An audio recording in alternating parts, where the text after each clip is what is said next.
যে বিষয়টা নিয়ে আলোচনা করব সেটা হচ্ছে সেমিকন্ডাক্টর বা অর্ধ পরিবাহী। এটা ক্রিস্টালাইন সলিডের বা মেটালিক সলিডের একটা গুরুত্বপূর্ণ ধর্ম প্রপার্টি, ঠিক আছে। এখন কঠিন ক্রিস্টালাইন পদার্থের অনেক ধর্মগুলোর মধ্যে কিছু কিছু ধর্ম, যেমন তার ম্যাগনেটিক প্রপার্টি অর্থাৎ চৌম্বক ধর্ম, তার তড়িৎ পরিবহন ক্ষমতা, তার তাপ পরিবহন ক্ষমতাকে ব্যাখ্যা করতে গিয়ে আমরা বিভিন্ন সময় বিভিন্ন থিওরি পেয়েছি। এই থিওরিগুলোর মধ্যে কতগুলো গুরুত্বপূর্ণ থিওরি আমি একটু আলোচনা করছি। প্রথমেই আমরা যে থিওরিটা পেয়েছি সেটা হচ্ছে ইলেকট্রন গ্যাস মডেল। এটা বিজ্ঞানী লরেন্জ এই থিওরিটা দিয়েছেন। এই থিওরিতে কি বলা হয়েছে না, এই থিওরির যে প্রিন্সিপালটা ছিল সেটা কি না, মেটালের যে ভ্যালেন্স ইলেকট্রন সেটা মেটালের মধ্যে থাকা কোনো ধাতব পরমাণু নিউক্লিয়াসের নিয়ন্ত্রণে থাকে না, অর্থাৎ নিউক্লিয়াসের নিয়ন্ত্রণের বাইরে, যেটার ক্ষেত্রে মেটালের অন্যান্য যে প্রপার্টিগুলো ব্যাখ্যা দিতে আমরা পারিনি, যার ফলে এই থিওরিটা থেকে আমরা তখন বাদ দিই। এরপরেই যে গুরুত্বপূর্ণ থিওরিটা আসে সেটা হচ্ছে ভিবিটি অর্থাৎ ভ্যালেন্স বন্ড থিওরি। এই থিওরি সম্পর্কেও তোমরা প্রত্যেকেই কম বেশি অবগত, কিন্তু এই থিওরিরও কিছু সীমাবদ্ধতা থাকে, অর্থাৎ ম্যাগনেটিক প্রপার্টির সঠিক ব্যাখ্যা কিন্তু এই ভিবিটি থিওরি দিতে পারে না। এরপরেই চলে আসছি আমরা 3 নম্বরে ব্যান্ড থিওরি।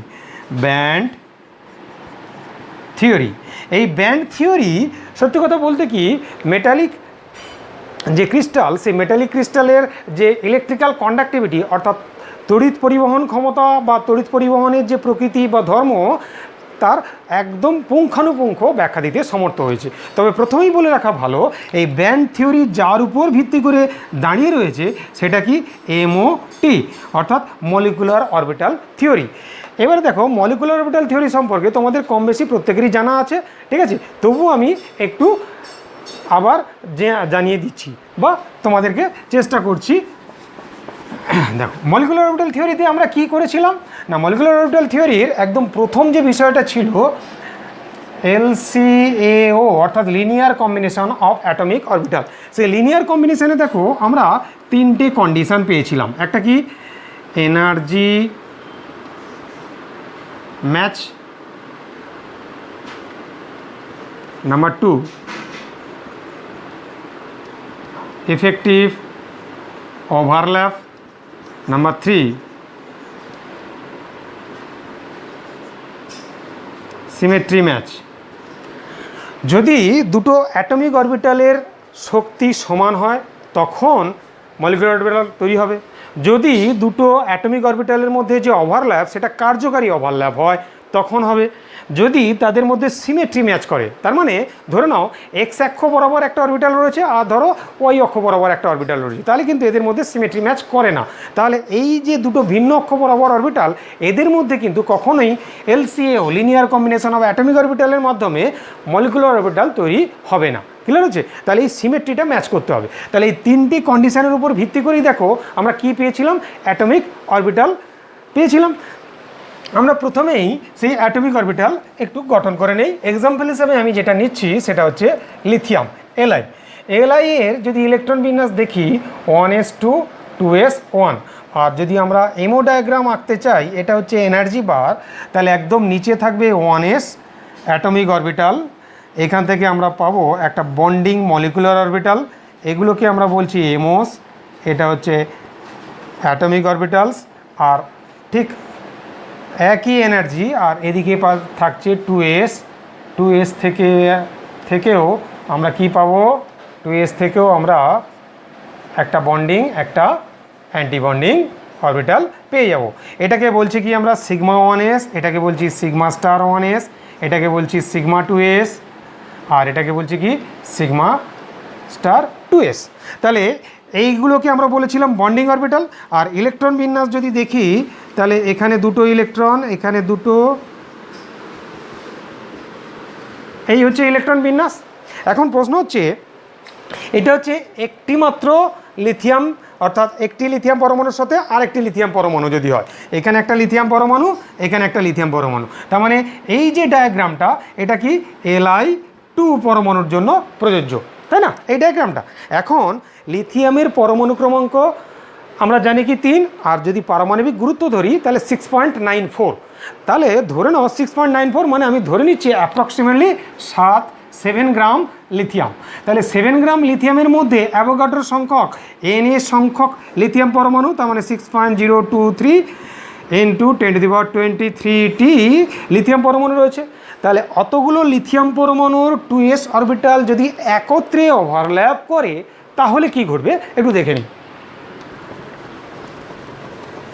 নিতে গিয়ে আমি প্রথমেই এখানে 4টে 2s অরবিটাল নিচ্ছি এখানে।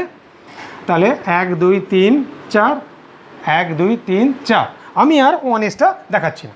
তাহলে এইটাই যদি 4টে 2s হয় তাহলে 4টে এখানে কি হবে, বন্ডিং অরবিটাল হবে, আর এদিকে উপরে কি হবে, 4টে অ্যান্টি বন্ডিং অরবিটাল হবে। এই হবে না, ক্লিয়ার হচ্ছে? তাহলে এটা হচ্ছে 4 2s অরবিটাল, এটা হচ্ছে 4 2s অরবিটাল। তাহলে এখান থেকে দেখো এই যে অংশটা, অর্থাৎ 4টে লিথিয়াম পরমাণু 4 লিথিয়াম পরমাণুর থেকে যদি আমি আরও বেশি নেই তাহলে এই অংশটা এরকমভাবে আমরা কল্পনা করতে পারি আরও, আর এই অংশটাকেও এরকমভাবে কল্পনা করতে পারি তো নাকি না? তাহলে এই যে অংশটা পাচ্ছি এটাকেই আমরা বলছি কি ভ্যালেন্স ব্যান্ড,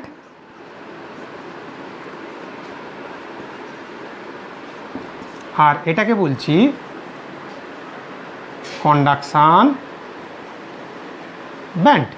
ক্লিয়ার হয়েছে? তাহলে বুঝতেই পারছো 7 গ্রাম লিথিয়ামের মধ্যে এত সংখ্যক লিথিয়াম পরমাণু যদি থাকে তাহলে তারা মিলে এই রকমভাবে বন্ডিং অরবিটাল এবং অ্যান্টি বন্ডিং অরবিটাল তৈরি করবে। তাহলে যার মধ্যে নিচে যেখানে মানে ইলেকট্রন থাকে, তাহলে এখানে কি সবকটাতে কি একটা করে এই জোড় করে ইলেকট্রন থাকছে, তাই না? এই দুটো করে যে ইলেকট্রন এটা কোথায় থাকবে, এই যে ভ্যালেন্স বন্ডে থাকবে। তাহলে বলা হচ্ছে সর্বোচ্চ শক্তি সম্পন্ন যে অ্যাটমিক অরবিটালগুলোতে ইলেকট্রন থাকে তাকে আমরা বলছি কি ভ্যালেন্স ব্যান্ড। আর সর্বনিম্ন শক্তি সম্পন্ন যে মলিকুলার অরবিটালে, এটা অ্যাটমিক না, মলিকুলার অরবিটাল, সর্বনিম্ন শক্তি সম্পন্ন যে মলিকুলার অ্যান্টিবন্ডিং অরবিটালে ইলেকট্রন থাকে না তাকে আমরা বলছি কি কন্ডাকশান ব্যান্ড। ক্লিয়ার হচ্ছে? এখন অ্যাবসোলিউট জিরো টেম্পারেচারে সাধারণত যে কোনো মেটালিক পদার্থের ক্ষেত্রে এই ভ্যালেন্স বন্ড থেকে কন্ডাকশান ব্যান্ডে ইলেকট্রন যেতে পারে না। আমি তোমাদের স্ট্যাটিস্টিক্যাল ডেটা দিয়ে একটু বুঝিয়ে দিচ্ছি বিষয়টা।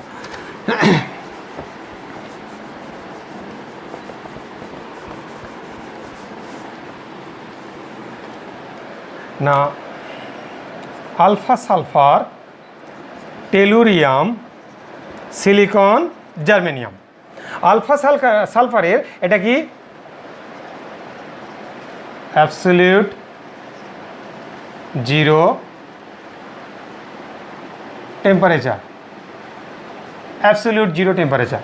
এই অ্যাবসলিউট জিরো টেম্পারেচারে আলফা সালফারের ক্ষেত্রে কিলোজুল পার মোল এনার্জি লাগে ভ্যালেন্স ব্যান্ড থেকে কন্ডাকশান ব্যান্ডে একটা ইলেকট্রনকে প্রমোট হতে। তার মানে বুঝতেই পারছো আলফা সালফার এই অ্যাবসলিউট জিরো টেম্পারেচারে সে কী করে না ইলেকট্রিক্যাল কন্ডাক্টিভিটি দেখায়, অর্থাৎ তড়িৎ পরিবহন করতে সক্ষম।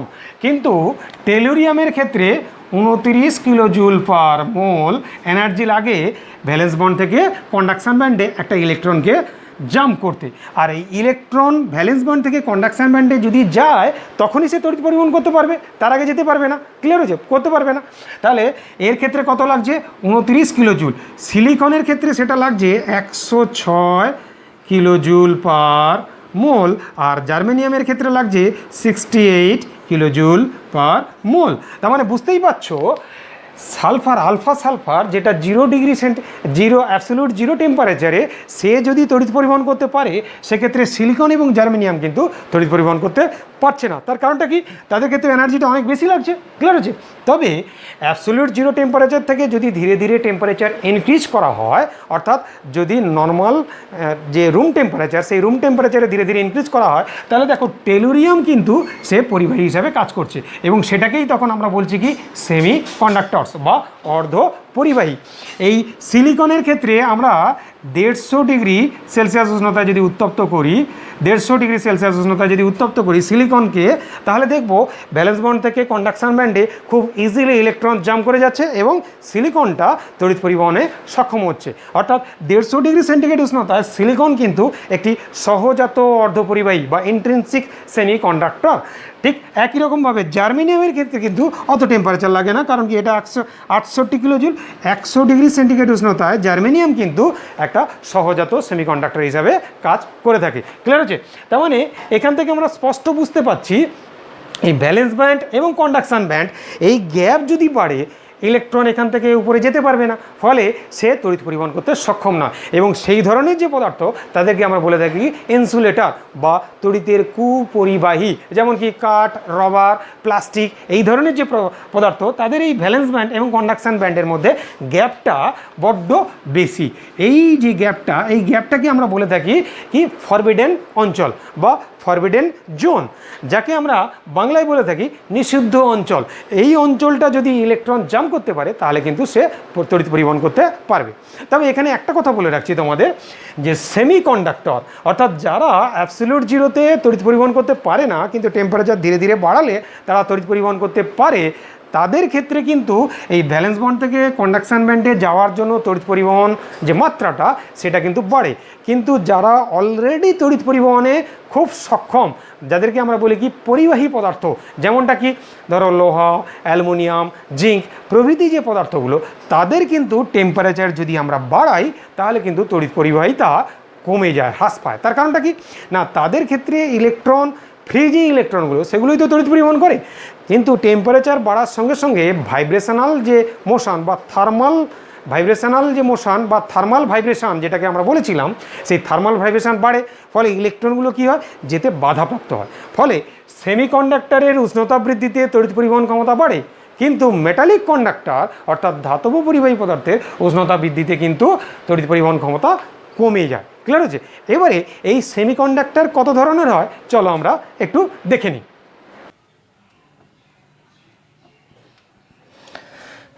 ঠিক আছে, তাহলে দেখো একটু আগে আমরা বললাম সেমিকন্ডাক্টর।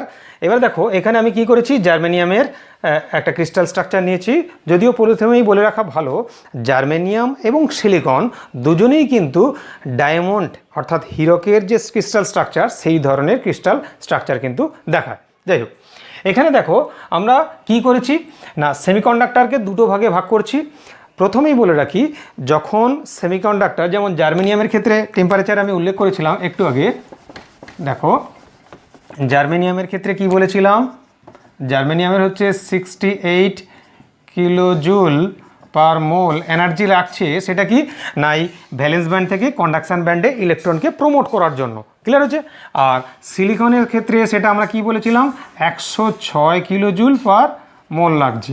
আবার যদি আমরা জিঙ্ক সালফাইডে দেখি তাহলে কিন্তু দেখব 373 কিলো জুল লাগছে সেই ধরনের ক্রিস্টালের জন্য। আবার আলফা সালফার যদি দেখি তাহলে আলফা সালফারের কিন্তু অ্যাবসলিউট জিরো, এটা সব ভ্যালু কি অ্যাবসলিউট জিরো অর্থাৎ 0 কেলভিন উষ্ণতা।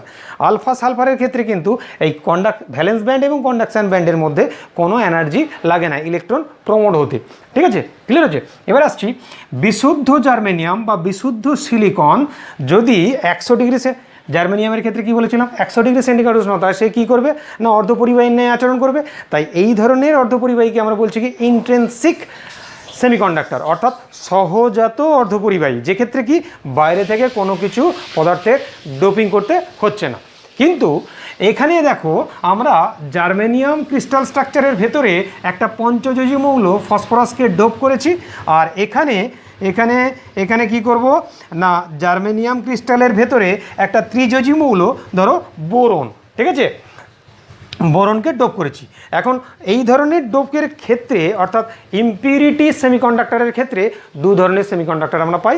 একটাকে বলে থাকি কি এন টাইপ সেমিকন্ডাক্টর, আর একটাকে বলে থাকি পি টাইপ সেমিকন্ডাক্টর। চলো একটু দেখে নিই। দেখো এটা হচ্ছে জার্মেনিয়ামের ক্রিস্টাল স্ট্রাকচার, যেখানে আমরা দেখছি প্রতিটি জার্মেনিয়াম এইরকমভাবে তার ইলেকট্রন শেয়ারিং করেছে। এগুলোকে আমরা কি বলছি, এগুলোকে বলছি ইলেকট্রন, এগুলোকে বলছি কি ইলেকট্রন। এবারে দেখো ফসফরাসের যোজক কক্ষে বা ভ্যালেন্স সেলে ইলেকট্রন রয়েছে কটা? 5টা। সেই 5টার মধ্যে 4টে ইলেকট্রন 1 2 3 4 4টে ইলেকট্রন কিন্তু ফসফরাস তার আশেপাশের 4টে জার্মেনিয়ামের সাথে বন্ডিংয়ে পার্টিসিপেট করেছে। কিন্তু এই যে এক্সট্রা একটা ইলেকট্রন, এই যে ইলেকট্রনটা এ কিন্তু বন্ডিংয়ে পার্টিসিপেট করেনি, ফলে এই ইলেকট্রনটা কিন্তু ফ্রিলি মুভ করতে পারে। তার মানে জার্মেনিয়ামের যে অর্ধপরিবাহী যে ধর্মটা ছিল, সেই অর্ধপরিবাহিতাটাকে আরেকটু কি করে না বাড়িয়ে দেয়। কখন না জার্মেনিয়ামে যদি আমরা পঞ্চযোজী মৌল অশুদ্ধি হিসাবে বা ডোপিং করে প্রবেশ করাতে পারি। আর এই ধরনের যে পরিবাহী অর্ধপরিবাহী অর্থাৎ সেমিকন্ডাক্টর, তাকে আমরা বলে থাকি কি এন টাইপ সেমিকন্ডাক্টর, বা অনেক সময় বলা হয় এন টাইপ জার্মেনিয়ন। তাহলে এটা কি এন টাইপ সেমিকন্ডাক্টর,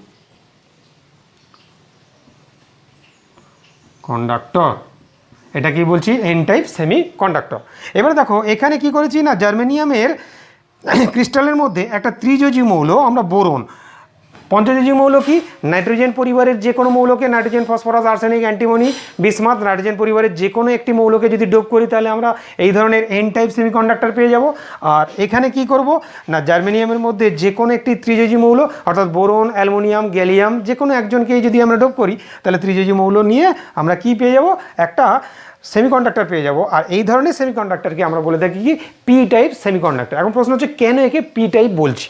দেখো বোরনের 3টে ইলেকট্রন ভ্যালেন্স সেলে থাকে, সেই 3টে ইলেকট্রন দেখো 3টে জার্মেনিয়ামে বন্ডিং করতে লেগে গিয়েছে, 1 2 3।